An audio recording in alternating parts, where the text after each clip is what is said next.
Hello and welcome to this free training series. I understand that COVID has affected all of us in some way. While for some it has completely changed their lives, for others it has meant that particularly their routines around their horses and riding have gone out the window. Have you found yourself with fewer and fewer opportunities to ride, or sometimes even unable to see your horse? I know many of us have, and it seems that this COVID-induced chaos is far from over. If you've not ridden for a while because of this disruption to your routines, or if you've found, as I know many have, that COVID has actually given you more time to evaluate your relationship with your horse and wonder if you could improve it, then this series is for you. Some of the things that have changed hugely during 2020 are our ability to take our horses out to compete for coaching, or even to have coaches and trainers attend our properties. For many people I've spoken to, this has led them to truly understand just how responsible they are for their horse's behaviour. Our horses are learning all the time, whenever we're with them, and we need to make sure that they're learning what we want them to know. But how do we do this? How do we make sure that the lessons we're teaching are the right lessons and that the horse is actually understanding and absorbing the information? Hello, I'm Kate Fenner, and in this masterclass training series, 3 Steps to Your Perfect Post-COVID Horse Relationship, I'm going to show you how you can completely transform how you work with your horse, prioritizing relaxation and understanding, and building your own confidence at every turn. I'm so pleased you're here, because today we're going to talk about what is probably the most important and most overlooked aspect of horse training and riding, and that is relaxation. Riders across the world report that anxiety and shying or spooking are the most troublesome and unwanted, dangerous behaviours they experience.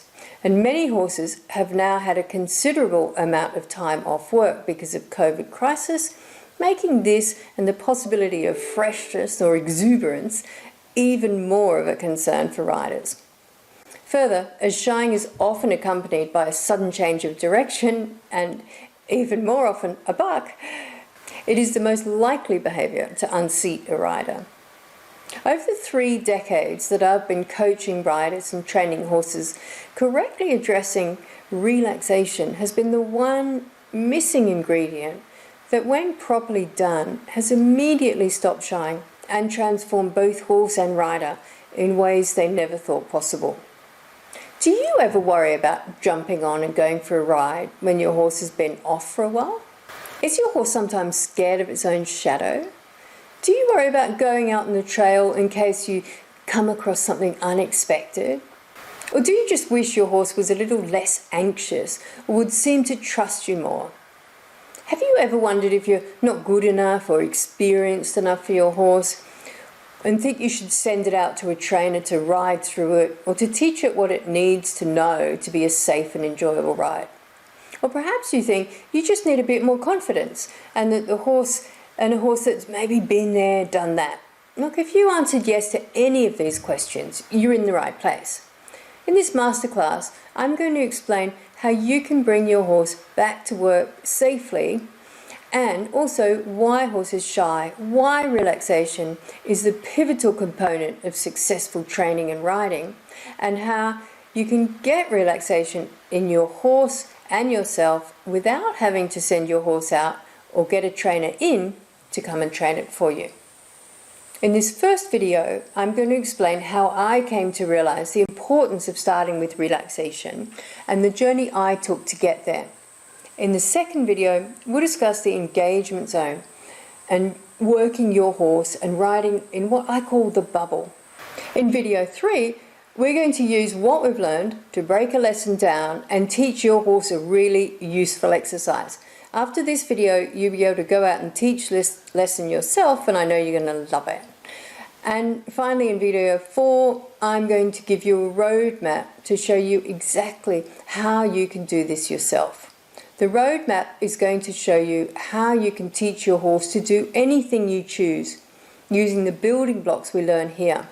Whatever you want to teach your horse, the building blocks are the same. It doesn't matter if it's to walk calmly on the trail or do flying changes.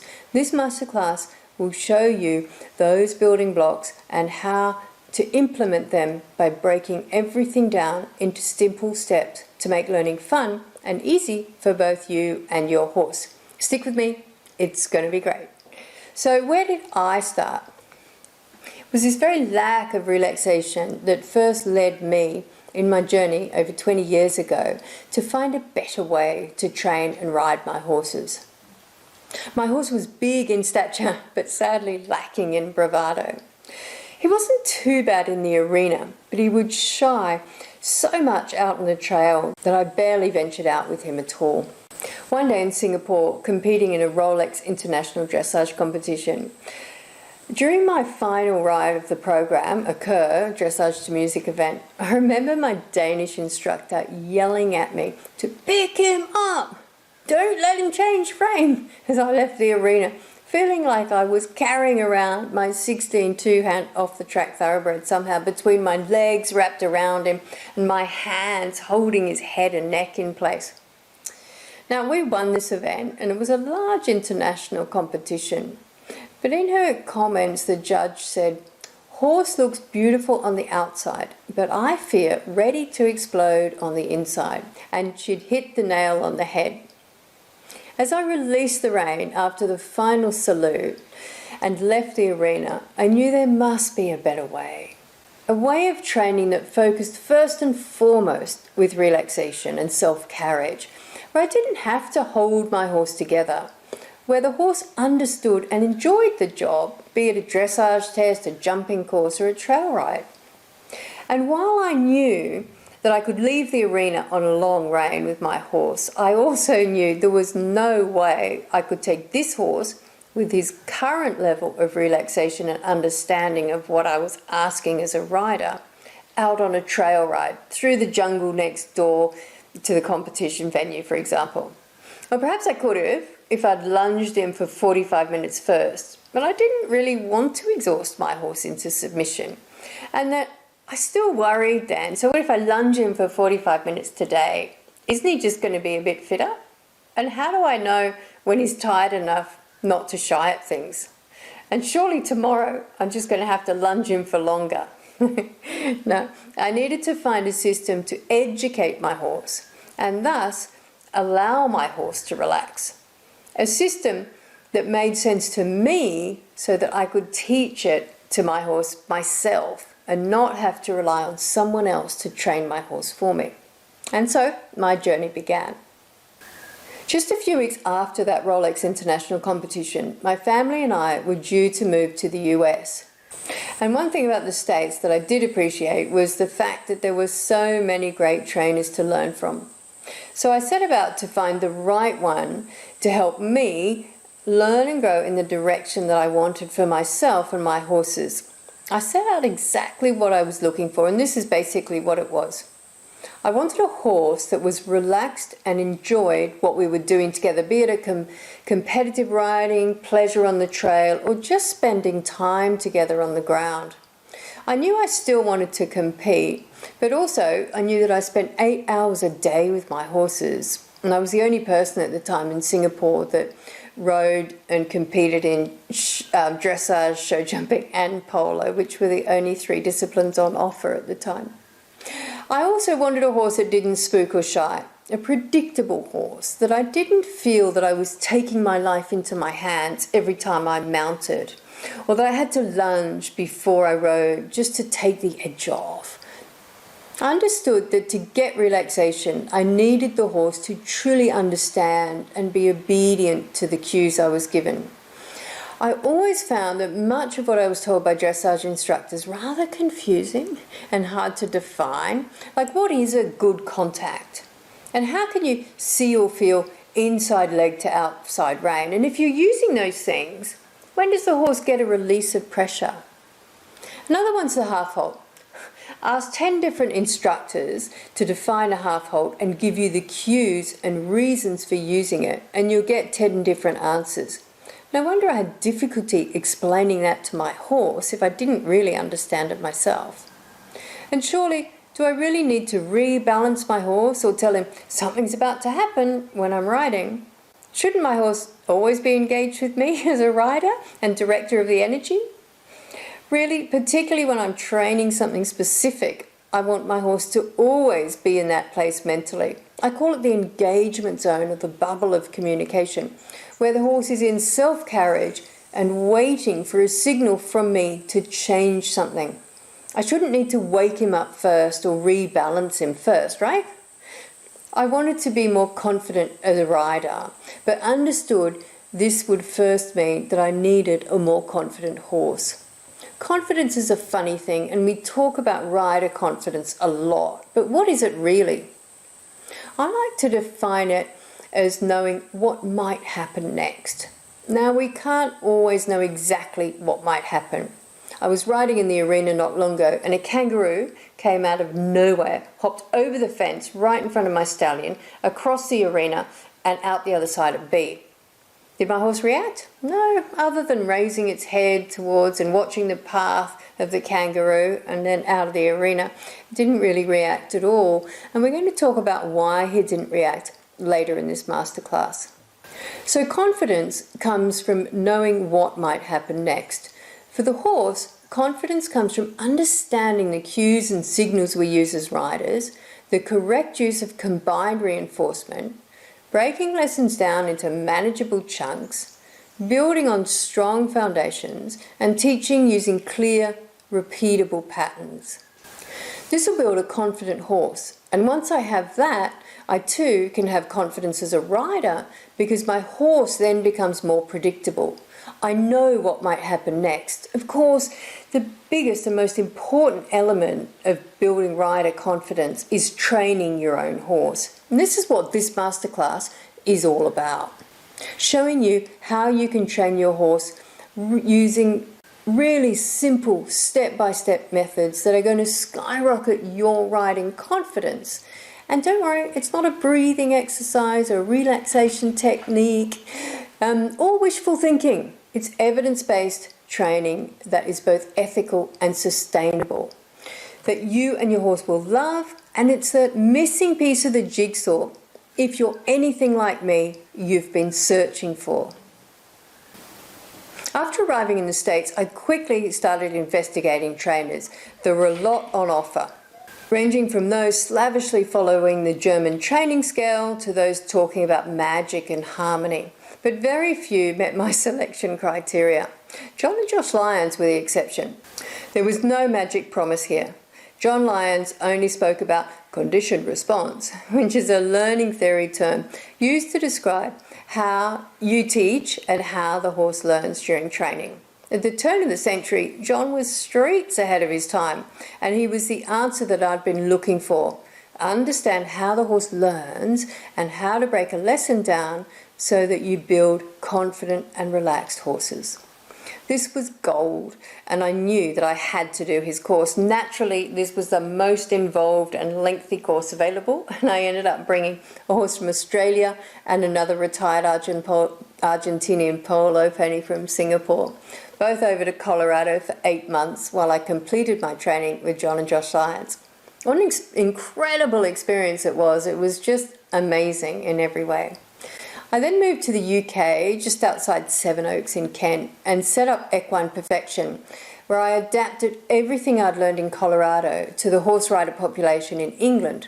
I spent 3 years in the UK, taking horses in for training, retraining, and starting under saddle. I travelled extensively around the country, conducting clinics and giving demonstrations, and in 2005, finally moved back to my home in Australia. Here, again, I took horses in for training, continued with clinics and demonstrations, but I began to realise that those owners that really did their homework and started training their horses themselves, those engaged owners and riders had relaxed horses that loved to learn and were eagerly working through the new material. Whereas horses that were sent to me for training always left with ecstatically happy owners and performing over and above expectations, always, a week, a month or 6 months later, the owner ran into problems. The horse started to behave differently or fell back into old habits. Of course, the reason this was happening was obvious. Horses are not computers. You can't simply install new software and off you go. Horses are not machines. They don't have buttons. They have learned responses to cues, and they're learning all the time, whether we realize it or not.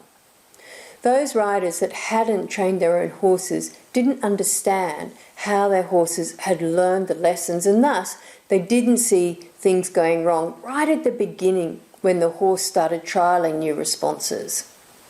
Let's say, for example, that you send me your horse to teach flying changes. I say, great, because that's one of my favourite lessons to teach, and off I go and get started.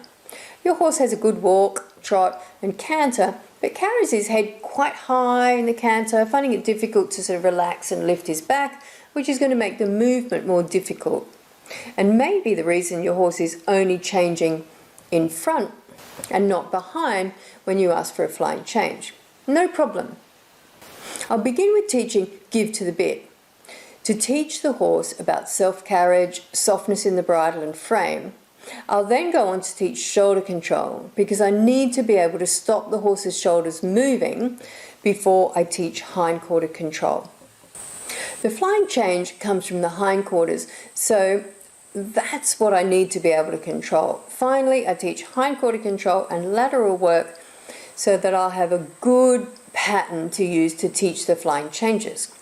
Okay, so I do all of that, and in the end, after a week with me, your horse now travels in frame all of the time, is soft, light and responsive in the bridle, and has great flying changes. Sadly, you take the horse home and continue to ride in the same way as you did before sending the horse out for training, and pretty soon the postural and flying changes appear to have gone. So why is this? Well, when you train a horse, you build what I call a bubble of communication. This is where the horse is in the engagement zone, something we'll talk about next time, and focused on you and the cues you're giving him or her. But that bubble belongs to the person that trained the maneuver. I can't give you the bubble. It's something you have to build yourself. Your cues are going to be slightly different from mine, and your release is going to be slightly differently timed from mine. Horses come to the level of the rider. The horse may get a little better while it's out at the trainer, and when it comes home to you, the two of you will equalize. You'll probably get a bit better, and the horse will probably get a bit worse.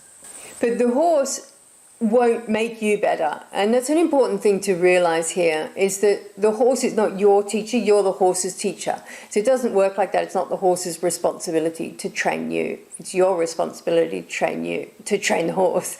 And this is why it's so important that you learn to train your own horse. Any horse will revert to the level of the rider. Even a schoolmaster will not continue to perform in the same way when the rider is unaware of how the lessons were taught in the first place. This is exactly what I found moving back to Australia and continued taking horses in for training, and it's why I stopped doing that entirely to devote all of my time to making real and lasting changes for horses and riders by teaching them to train their own horses. And like today's video, it's all about starting with relaxation. It took me a few years to really cement what I thought was missing from how we currently both train and ride horses. And in 2009, I decided to take a very deep dive into this and return to university to study equine science. Here I deepened my understanding of horse anatomy, horse rider biomechanics, equine cognition and learning, and developed a great love for equine research. My honours project, which involved 100 horses, investigated how best to prepare a horse for a lesson and the horse's experience of learning a new task. I did some further research into the horse's experience of being ridden with a study about the effects of noseband tightness on both physiological and behavioural parameters.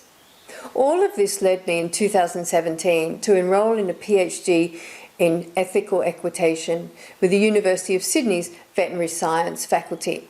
I submitted my thesis a few weeks ago, yay, and my project was called EBARQ, E-B-A-R-Q. which is a longitudinal investigation into the training, management and behaviour of horses. If you haven't seen eBark yet, I really encourage you to go along and get involved. It's a citizen science project and we really want your input. And you can find it on my website or go to ebark.org. As I embarked on academia to find the answers that I'd been searching for, I also realised that I needed to be able to help more people by being able to teach them to train their own horses, and so Can Do Equine went online. Today, all of my training is available online, and we'll talk a little more about this in the final video of this series. Now, you'll remember that I promised you a roadmap for teaching your horse almost anything you wanted to learn in this masterclass, and next time we're going to talk about how to break a lesson down, the 4 basic principles of learning, how to target relaxation, and what is probably the most useful lesson I ever teach. I promise you, it will change the way you understand training. You never knew it could be this easy or this fun, and it's the first step you need to bring your horse back to work and to stop it shying if it does shy. Leave me a comment below and tell me about the horse you're going to be training during this masterclass. Also, has COVID affected you and your horse, and how does it continue to do so? Once you've completed the masterclass, what activity are you really looking forward to doing with your horse that you haven't been able to before? For me, now that we're living here in Australia in an almost COVID normal world, fingers crossed, I'm looking forward to loading a horse or 2 on my trailer, doing some travelling and going trail riding. How about you? Tell me in the comments. Bye.